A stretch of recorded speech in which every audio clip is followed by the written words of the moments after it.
బ్రహ్మముడి సీరియల్లో రాజ్ కావ్య మన నుంచి దూరం అయ్యారని మనం అంతా అనుకుంటా ఉన్నాం కదా. కానీ దూరం అయితే అవ్వలేదు. రాజ్ కావ్య అయితే బ్రతికే ఉన్నారు. ఎస్, బ్రతికే ఉన్నారు. ఏం సార్ వాళ్ళు చనిపోయారు కదా, చనిపోయి కూడా చాలా రోజులు అవుతుంది కదా, మళ్ళీ మీరు బతుకున్నారు అని మీకు డౌట్ రావచ్చు. ఈ వీడియో పూర్తిగా చూస్తే మీకే క్లారిటీ వస్తుంది మన రాజ్ కావ్య బ్రతికే ఉన్నారు అనేసి. అలాగే మన రాజ్ కావ్య ఫోటో అయితే వాళ్ళిద్దరూ జంటగా ఉండే ఫోటో అయితే ఒకరి దగ్గర అయితే ఉంది. మీరు ఎపిసోడ్ చూస్తుంటే అర్థమైంది. అలాగే ఎపిసోడ్ చూడకపోయినా కానీ ఎపిసోడ్లో ఏం జరిగింది, అలాగే అప్కమింగ్ ఎపిసోడ్స్లో మన రాజ్ కావ్య మరొకసారి ఎలా రాబోతున్నారు, అలాగే మన రాజు ఇందు పెళ్ళి ఎలా జరగబోతుంది, అంటే వాళ్ళ మధ్య బ్రహ్మమడి పడేదానికి సిద్ధంగా ఉన్నారా అంటే ఎస్ అనే సంకేతాలు అయితే వస్తున్నాయి. ఎందుకు ఎస్ అనే సంకేతాలు వస్తున్నాయని కూడా మీకైతే చెప్తాను. మనము 2 ప్రోమోలు కాదు 3 ప్రోమోలు అయితే మనకైతే రిలీజ్ చేశారు కదా. 3 ప్రోమోల్లో మన గుళ్ళో ఆ గుడిలో ప్రదక్షిణ చేస్తే రాపో మంచి జరుగుతుంది, నువ్వు అనుకుని జరుగుతుందని మన రాజు చెప్పాడు కదా. అక్కడ రాజు చెప్తే అక్కడ వచ్చి మన ఇందు ఒక చూపు అయితే చూసింది. అంటే నన్ను పంపించేస్తాడవా రాజు, ఏం తప్పు చేశాను నేను అన్నట్టయితే ఒక చూపు చూసింది. ఆ రాజు కూడా అయ్యో నేను పంపించేస్తానా, అసలు నా కోసం ఎంత చేసిన అమ్మాయిని నేను నా దగ్గర నుంచి దూరం చేసుకుంటా ఉంటానా అనేసి ఆ రాజులో కూడా, అంటే మన రాజులో కూడా ఒక కళ్ళల్లో ఆ ప్రేమ ఆ బాధ. ఇప్పుడు మనం వాళ్ళను ఎవరన్నా వదిలిపోతా అంటే వాళ్ళది ఈరోజు బంధం కాదు, వాళ్ళది జన్మ జన్మల బంధం అని మనం ఎంత అనుకుంటాం కదా. అంటే ఇప్పుడు వాళ్ళు ఆల్రెడీ ఒక జన్మలో వాళ్ళు మన నుంచి దూరం అయ్యారు, ఇంకొక జన్మలో భావమర్దలుగా మళ్ళీ మన ముందరికైతే వచ్చారు కాబట్టి ఖచ్చితంగా వాళ్ళు జన్మ జన్మల బంధమే. ఆ జన్మ జన్మల బంధము దేవుడు కూడా గుర్తిస్తాడు కదా. దేవుడు కూడా గుర్తించి వాళ్ళకైతే బ్రహ్మముడి వేసేదానికైతే సిద్ధంగా ఉండాలని మనకైతే అర్థమవుతుంది. ఎందుకంటే రాజు అక్కడ ఎవరికన్నా రేఖ ఎవరికన్నా భయపడుతుందా అంటే అక్కడ ఆ ఫేస్, అంటే పేరు తెలీదు, ఊరు తెలీదు, ఏమీ తెలీదు, జస్ట్ ఆ ఫేస్కు ఉండే భయంతోనే మన రేఖ అయితే అక్కడ అణిగి మణిగి ఉండక తప్పదనేసి మనకైతే క్లారిటీ అయితే ఉందనేసి మనకైతే తెలుసు. అసలు అప్కమింగ్ ఎపిసోడ్స్ ఎలా ఉంటాయి, అలాగే సీరియల్లో ఈరోజు ఏం జరిగింది, ఈరోజు సెంటిమెంట్ అయితే నెక్స్ట్ లెవెల్లో పండింది. అలాగే రాజ్ కావ్య బతికే ఉన్నారని చెప్పాను కదా, దాని గురించి అన్నిటి గురించి అయితే మాట్లాడదాం. ద బెస్ట్ ఎపిసోడ్ నాకు తెలిసినంత వరకు చాలా రోజుల తర్వాత ద బెస్ట్ ఎపిసోడ్ మళ్ళీ మన రాజ్ కావ్యని మళ్ళీ మనం ఆ విధంగా స్క్రీన్ పైన చూడడం చాలా చాలా సంతోషంగా అయితే అనిపించింది.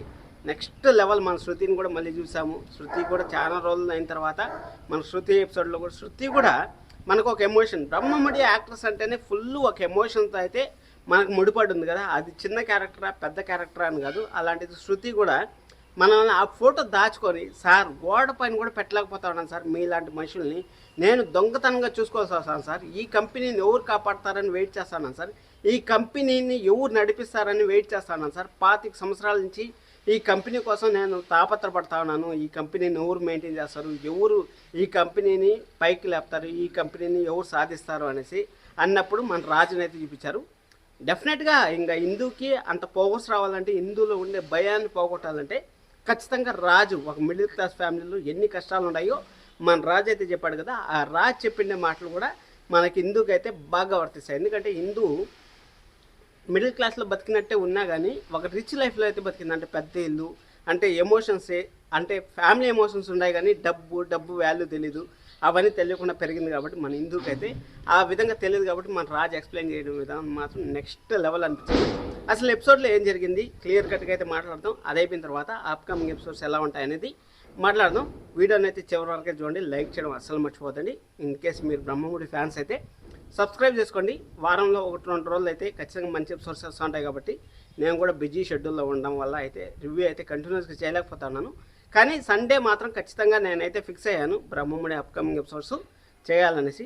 చేస్తాను. ఆల్రెడీ నేను సండే చెప్పాను, మనకు బుధవారం ఎపిసోడ్ వరకు అయితే వాళ్ళ అమ్మ నాన్న పెళ్లి రోజే జరుగుతుంది, బుధవారం ఎపిసోడ్ తర్వాత మన రేఖకైతే వార్నింగ్ వస్తుంది అనేసి నేను ఆల్రెడీ మీకైతే సండే ఎపిసోడ్లో చెప్పాను. సండే ఎపిసోడ్ కూడా ఆల్రెడీ చాలామంది అయితే చూశారు, సబ్స్క్రైబర్స్ కూడా బాగా వచ్చారు.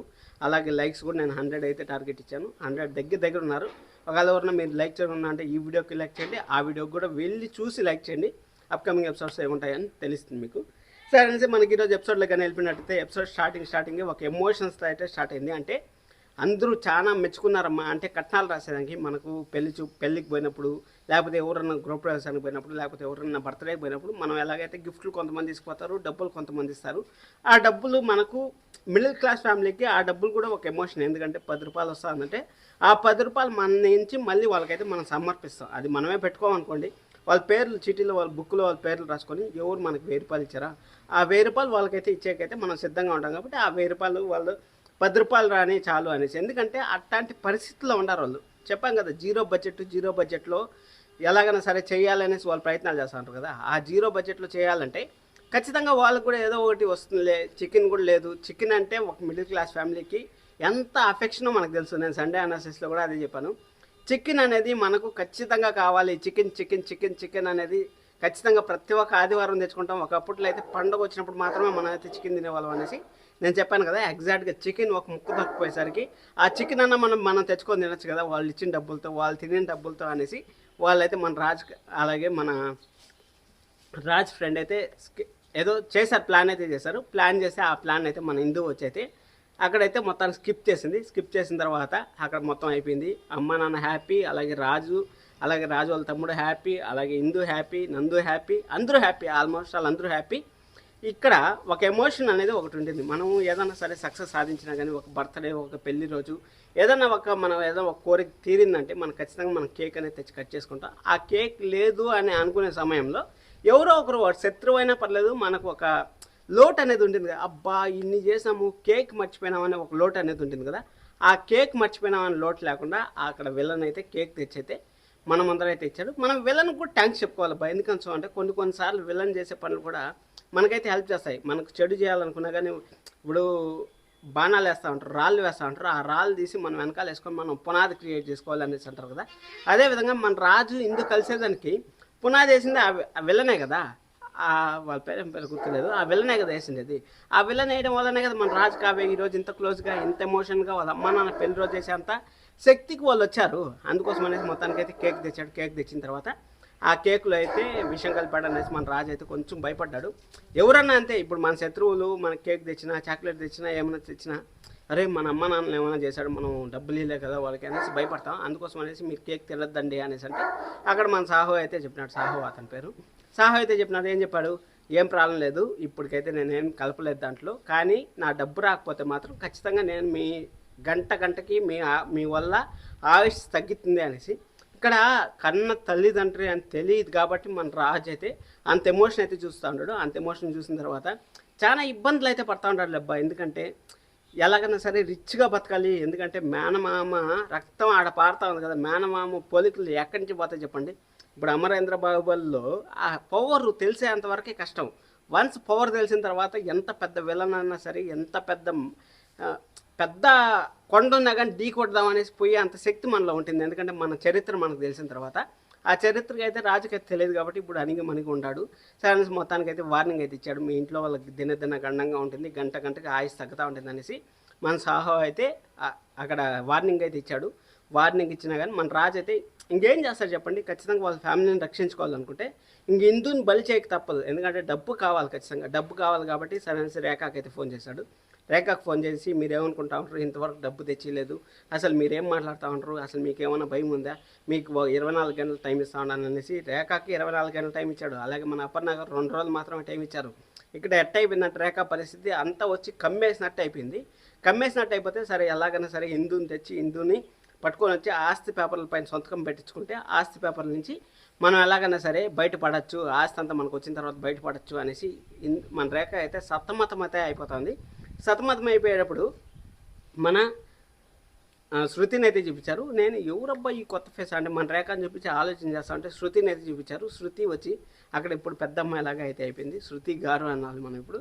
శృతి గారు వచ్చి అక్కడ శాలరీస్ అంతా ఆడిటింగ్ అంతా అయిపోయింది మేడం. 20 లక్షలు మనము అకౌంట్లో ఉంది, 20 లక్షలు ప్రతి ఒక్కరికి శాలరీకి మనం పంపించాలి అనేసి చెప్తే 20 లక్షలు సరే 20 లక్షలు మళ్ళీ శాలరీ ఏం లేకపోతే వాళ్ళు చనిపోరు కదా, ఇబ్బందులు పడతారు కదా అనేసి అంటే అక్కడ మన శృతి వచ్చి ఆ ఫోటో పెట్టుకొని బాధపడుతుంది. సార్ మీరు మాకు దూరం అయినా కానీ మేము మిమ్మల్ని ఎప్పుడు తలుచుకుంటూనే ఉంటాం సార్. ఎందుకంటే అక్కడ ఆదివారం వచ్చిందంట, 1వ తారీఖు ఆదివారం వచ్చింది, 2వ తారీఖు వచ్చి మనకు సోమవారం వచ్చింది. 2వ తారీఖు పేమెంట్ పడితే చేద్దాం సార్ అనేసి శృతి అంటే అలా కాదు అనేసి మన కావ్య ఒక మాట, మిడిల్ క్లాస్ అంటేనే వాళ్ళు శాలరీ అంటేనే ఇల్లు రెంటు, కిరాణా, వాళ్ళకి ఎలక్ట్రిసిటీ బిల్లు, అలాగే స్కూల్ ఫీజులు, అసలు ఎన్ని ప్రాబ్లమ్స్ ఉంటాయి. 1వ తేదీ వచ్చిందంటే చాలా నెత్తిన భారాలు ఉంటాయి మన మిడిల్ క్లాస్ వాళ్ళకి.